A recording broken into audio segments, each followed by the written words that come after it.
other thing, people outside in the hallway were saying, you know, did you notice that she looks a little like Helen Hunt? Do you think anyone's ever said that to her before? I'm thinking, yeah, maybe. But have you had a chance to meet her at all yet? I saw her in 12th Night, but I haven't met her. Well, didn't you have the inclination to go backstage, or? Well, that's a story. I actually went to meet her and go backstage, but the woman who was giving her the message that somebody was going to see her didn't end up saying, oh, this is the girl who had a photo next to you in Entertainment Weekly saying that you look alike. She said, there's some girl here who thinks she looks like you.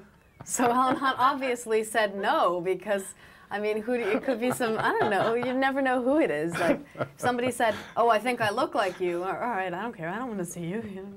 So that she had that attitude, because she didn't, like, know that, whatever.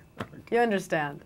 Good story. Yes. Now, this movie, the burning question, of course, craft services in Paris as opposed to shooting in the States. How much better? Oh, so good. I love your questions. Wow, they're really good.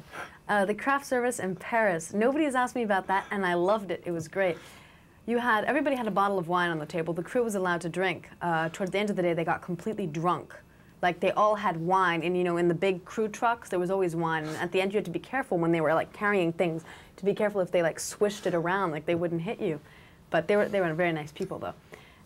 But they would serve the food to you. Instead of having to go up to the truck or to the table with the salads and everything, they would bring the meal to you. You'd always have the 2 baguettes on the table and a bottle of wine and 2 bottles of water, and they'd bring the food to you, and it's very, very good.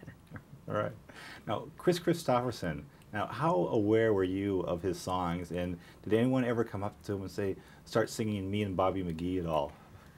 I was not aware on the slightest bit of his songs, and I recently got a Janis Joplin CD, and I said, oh my God, he wrote that. He's the coolest guy in the world. So.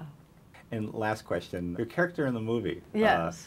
A little confused about guys. In real life, you?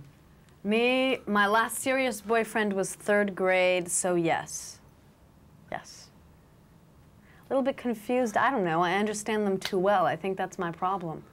I see them and say, okay, I know you, I know what you do, you bore me, goodbye. So, I don't know. That's my problem so far. I haven't really been interested by the mind of anybody close to my age yet. I mean, 70-year-old men aren't really boyfriend material, so.